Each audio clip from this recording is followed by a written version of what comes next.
नमस्ते, मेरा नाम है डॉक्टर ऋषि गौतम। मैं एक इंटरनेशनल पेन फिजिशियन और एक anaesthesiologist. I am registered with GMC UK and also with national medical council India. आज मैं एक बहुत गंभीर समस्या आपके सामने लेके आया हूँ। इसे लोग सुसाइडल डिजीज के नाम से भी जानते हैं। ये गंभीर इसीलिए है क्योंकि ये काफ़ी लोगों को पता नहीं है, काफ़ी लोग इससे जूझ रहे हैं एंड उनके पास उसका कोई विकल्प, there is no solution which is being offered to them. Because बहुत सारे लोग हमारे आज भी इंडिया में काफ़ी पेरिफेरीज में रहते हैं, जो कि Tier 2, Tier 3 सिटीज़ है, जहाँ पे अच्छे पेन फिजिशियन, अच्छे न्यूरोलॉजिस्ट मिलना काफ़ी मुश्किल हो जाता है। मैं बात कर रहा हूँ ट्राइजेमिनल न्यूरैल्जिया के बारे में। Trigeminal neuralgia is a very severe cranial neuralgia which occurs in the distribution of the trigeminal nerve. Now, trigeminal nerve क्या है, इसको थोड़ा समझते हैं। हमारे फेस को काफ़ी सारे नर्व सप्लाई करते हैं, जैसे पूरे शरीर को करते हैं। हमारे फेस के नसों को, नर्व्स को हम कहते हैं क्रेनियल न्यूरैल्जिया, क्योंकि ये क्रेनियम है, क्रेनियम से निकलता है और ये क्रेनियम और फेस दोनों को सप्लाई करता है, इसीलिए इसे हम क्रेनियल नर्व्स बोलते हैं। इसमें से एक बहुत मोटी और बड़ी नर्व होती है जिसे हम ट्राइजेमिनल नर्व बोलते हैं, which is the 5th nerve, 5वां नंबर होता है उस नर्व का। और उस नर्व में 3 ब्रांचेस होते हैं। It is very important because it supplies the entire face. आपके फेस की पूरी नर्व, पूरी सेंसेशन मेजरली इसी नर्व के द्वारा जाती है। हमारे आंख और आंखों के ऊपर की जगह को ऑप्थैल्मिक डिवीजन सप्लाई करता है। हमारे बीच में मैक्सिला को, हमारे होठों को मैक्सिलरी डिवीजन सप्लाई करता है एंड नीचे के पार्ट को, यहाँ जबड़ों को, जबड़ों के स्किन को, जबड़ों के मसल्स को मैंडिबुलर नर्व सप्लाई करता है। ये इसके तब ब्रांचेस हैं। These are the branches of trigeminal nerve. Now कभी कभी क्या होता है, बहुत सारे थ्योरीज मैं आपको अभी बताऊंगा, पेशेंट को सडनली करंट जैसा पेन होता है इन तीनों डिस्ट्रीब्यूशन में, इन तीनों जगह में कहीं भी हो सकता है। मैं अभी नाम तो नहीं लूंगा because it may become because it may not be right, but one of the great superstar, I will not say great, but one of the superstars of India went through this problem. He actually described in one of the recent shows. उसमें उन्होंने बताया है कि कैसे उनको ये particular pain होता था। He is a good actor, he is a great actor I would say. So उन्होंने बताया कि ये पेन उन्हें कैसे होता है, क्या होता था उन्हें।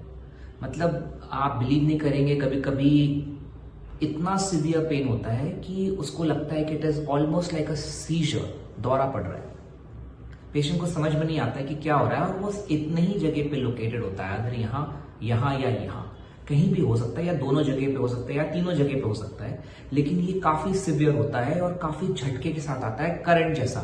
इसे बोला भी गया है electric shock like sensation. And उसकी वजह से पेशेंट थोड़ी देर के लिए घबरा जाता है, उसको कुछ समझ में नहीं आ रहा होता है कि क्या हो रहा है। सपोज आप इमेजिन करो कोई गाड़ी चला रहा है, लंबा रास्ता है एंड सडनली उसको पेन बहुत सिवियर हो कि वो एकदम देख ही नहीं पाए, उसका एक्सीडेंट हो सकता है।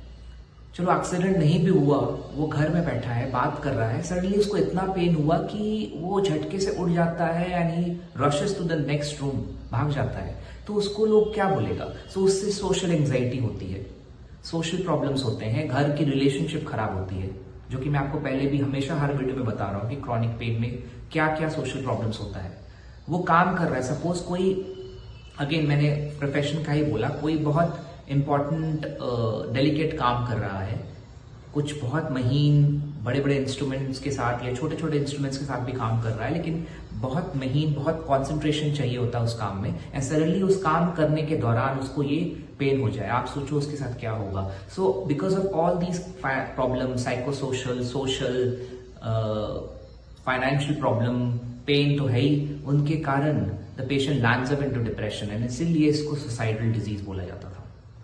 और इसीलिए आज मैं आपके पास ये बहुत इंपॉर्टेंट जानकारी लेके आना चाहता था, क्योंकि बहुत लोग को इसके बारे में पता ही नहीं है। बहुत लोगों को हो रहा है लेकिन वो जानते नहीं कि कहाँ जाना है। वो जाते हैं किसी फिजिशियन के पास जो कि उनके टियर 2 टियर 3 सिटी में होगा। वो बोलता होगा कि कुछ नहीं है, क्या है, ऐसा तो कुछ नहीं, वो कुछ भी दवाई दे देता होगा, या उसको हो सकता है पता भी होगा ट्राइजेमिनल न्यूरैल्जिया क्या होता है, लेकिन वो करेक्ट दवाई, करेक्ट मेडिकेशन उसको करेक्ट डोसेज पे नहीं दे पाता होगा, तो उसके कारण उसका पेन रिलीव ही नहीं होता है। और कई लोग उसके वजह से सुसाइड कर चुके हैं, करते हैं। एंड इसीलिए मैं सोचा कि इसका अवेयरनेस बढ़ाना बहुत ज़रूरी है। सो अब हमको समझते हैं कि होता क्या है। तो हमारा जो ये नर्व है वो क्रेनियम से निकलता है, हमारे मतलब स्कल से निकलता है, और स्कल में उसके निकलने के पहले एक गैंग्लिया होता है, उसको हम गजेरियन गैंग्लिया बोलते हैं। उसका गैंग्लिया मैंने आपको पहले भी समझाया है मेरे पुराने वीडियोस में, अगर आप देखेंगे आपको समझ में आएगा। Ganglia is nothing but a relay centre, जहां पे सारे नर्व्स आके मिलते हैं या वहां से और नए ब्रांचेस निकलते हैं। और वहीं पर वो गजेरियन गैंग्लिया में से 3 ब्रांचेस निकलते हैं जो मैंने आपको अभी बताया, ophthalmic division, maxillary division and the mandibular division. इन तीनों डिविजन्स के निकलने से हमारे फेस को सप्लाई मिलता है। अब कभी कभी क्या होता है कि वहां पे कोई वेसल होता है, कोई आर्टरी होता है जो उसको दबा देता है, उस जगह को दबाने से वहां पे उसका जो माइलिनेशन है, जो कवरिंग है, वो निकल जाता है। मैंने आपको अपने एक वीडियो में समझाया था कि नर्व के ऊपर कवरिंग होती है, वो कवरिंग धीरे धीरे हट जाती है, जिसे हम डीमाइलिनेशन बोलते हैं। वो कवरिंग हटने के कारण वहां पे एक्टोपिक स्प्राउट्स बनते हैं, मैंने ये भी समझाया है, स्प्राउट्स बनते हैं। स्प्राउट्स के कारण वहां पे एक्टोपिक सिग्नल जनरेट होता है, जिसके कारण उसको कंटिन्यूस या इलेक्ट्रिक शॉक लाइक पेन होना शुरू हो जाता है। अब ये किस डिवीजन के पास हो रहा है या कौन गैंग्लिया के किस एरिया में हो रहा है, वहां पे उस डिवीजन में उसको पेन होगा। सपोज अगर उसको ऑप्थैल्मिक डिवीजन के पास हो रहा है तो आंख के पास होगा, नाक के ऊपर होगा। अगर उसको मैक्सिलरी डिवीजन में हो रहा है तो मैक्सिला के पास होगा, और मैंडिबुलर है तो मैंडिबुलर के पास होगा, या दोनों 2-3 नर्व्स भी, 2-3 डिविजन्स भी इन्वॉल्व हो सकते हैं। सो इसके कारण अब इसको डायग्नोज कैसे करते हैं, तो international association and international classification of headache disorders, उन्होंने ये बताया कि there are 3 major diagnostic criteria for this. First and foremost is that the patient should have a unilateral paroxysmal pain in 1 or 2 divisions or all the divisions of trigeminal nerve. So what इसका मतलब क्या है? So unilateral होना चाहिए, face के एक तरफ होता है, दूसरी तरफ नहीं, एक तरफ होगा, पहली बात। दूसरा paroxysmal होगा, मतलब थोड़ी देर के लिए आएगा, शॉक लाइक आएगा, थोड़ी देर के लिए आएगा, झटके के लिए आएगा। उसका ड्यूरेशन उन्होंने बताया, either it can last for seconds to up to maximum 2 minutes. तो 2 मिनट के लिए हो सकता है, सेकेंड से लेके 2 मिनट तक के लिए आपको या उस पेशेंट को वो सेंसेशन फील हो सकता है, जो कि शॉक लाइक है, शॉक लाइक होना चाहिए। And then finally it has to be in the division of the trigeminal nerve, जो मैंने आपको 3 डिविजन्स बताए। तो ये 3 डिविजन्स में उसको होना चाहिए। फाइनली ये होने के बाद और क्या डायग्नोस्टिक क्राइटेरिया है कि उसको इलेक्ट्रिक शॉक लाइक होना चाहिए, और तीसरा ये है कि उसको कोई भी और प्रॉब्लम नहीं होना चाहिए जिसके कारण हम ये बोल सके कि इसको ये पेन हो रहा है। तो वो सब भी रूल आउट करना जरूरी है। तो ये 3 मेजर डायग्नोस्टिक क्राइटेरिया हैं। Once this is met, we say that the patient may be suffering from classical trigeminal neuralgia. Now classical है, अब इसके भी 3 वैरायटी है।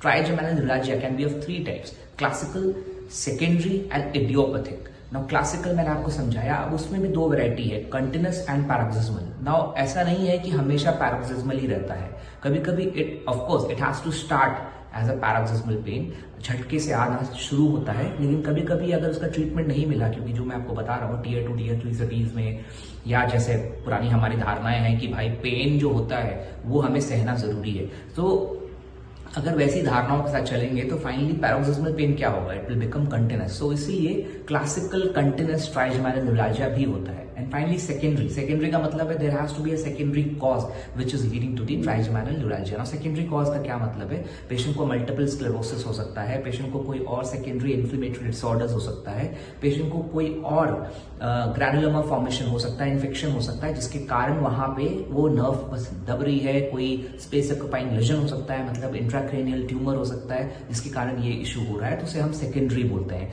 एंड फाइनली इडियोपैथिक होता है, इसका कोई कॉज नहीं है। तो ये 3 कारणों से ट्राइजेमिनल न्यूरैल्जिया हो सकती है। ना बहुत साइंटिस्ट ने बहुत सारे थ्योरी दिए, मैं इतने डिटेल में नहीं जाऊंगा because it is very important. मैं ये वीडियो जो है एक किसी मेडिको के लिए नहीं बता रहा हूँ. I am making this video for the general public so that they can get some idea about the problem they are facing through. And finally so कुछ थ्योरी है, जैसे डैंडी ने बोला कि भाई ग्रूव बन जाता होगा, किस केयर में बोला कि नहीं कोमोबिलिटीज भी होंगे. फिर उसके बाद ट्राउजियर्स ने बोला कि भाई इग्निशन थ्योरी है, डीमाइलिनेशन होता है तो सीजर लाइक एक्टिविटी निकलता है. तो ये सब चीजें हैं, बहुत सारी थ्योरीज हैं. फाइनली हम ये जानेंगे कि क्यों हमने जान लिया कि क्यों होता है, कैसे डायग्नोज करते हैं, हमने ये जान लिया ना, उसको ट्रीट कैसे कर सकते हो. तो बहुत सारे मेडिकेशन है, trust me there is a good news in this that there are options for treatment. ऐसा नहीं है कि लोग ट्रीट नहीं हो रहे, हमने ट्रीट किया है, हमने मेडिकेशन से भी ट्रीट किया है, हमने इंटरवेंशनल थेरेपी से भी ट्रीट किया है. एंड फाइनली सर्जिकल तो है ही, जिसमें अगर हमसे नहीं हो पाता है क्वालिफाइड इंटरवेंशनल पेन फिजिशियन से, तो हम उनको न्यूरोसर्जन के पास भेजते हैं, जिसमें वो माइक्रोवस्कुलर डिकम्प्रेशन करते हैं, या हम न्यूरोलॉजिस्ट के पास भेजते हैं अगर कोई सेकेंडरी कॉजेज है जैसे मल्टीपल स्क्लेरोसिस. तो फाइनली इसको आप ट्रीट कर सकते हैं ना. ट्रीट कैसे कर सकते हैं? ट्रीट करने के बहुत सारे विकल्प है.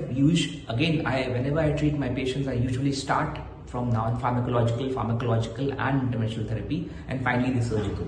Now, non-pharmacological therapy में again there has to be आपका एनवायरनमेंट ठीक करना, मेडिटेशन करना, बायो फीडबैक. मैं साइकोलॉजिस्ट के पास भेजना चाहूँगा उसको, क्योंकि most of them have anxiety issues, depression issues.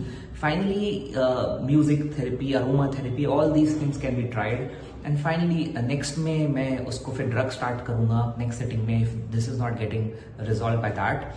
Next drugs बहुत सारे अवेलेबल हैं, जैसे कि कार्बामोज़ेपिन है, ऑक्स कार्बामोज़ेपिन है, आपका डॉक्टर आपको वो दे सकता है, फेनेटोइन दे सकता है, लेमोट्राइजीन दे सकता है. All these are anti epileptic drugs, but at a lower dosage they are very good analgesic, and they have been also termed as adjuvant analgesic. And carbamazepine, ox carbamazepine तो is the drug of choice. हम drug का doses बढ़ाते हैं धीरे धीरे, अगर उससे भी नहीं ट्रीट हो रहा है तो finally we go for interventional pain therapy. ना इंटरवेंशनल थेरेपी में जो मैं आपको वही बता रहा हूँ कि इंटरवेंशनल पेन थेरेपी में we go via we try to compress the Gazerian ganglion, we try to neuromodulate the Gasserian ganglion जो यहाँ पे लोकेटेड है, जिसके कारण पेन आउटपुट और पेन सेंसेशन कम होता है. उसका जो डीमाइलिनेशन हुआ है वहाँ पे मॉड्यूलेशन होता है, जिसके कारण नर्व को हील होने में सहायता मिलती है.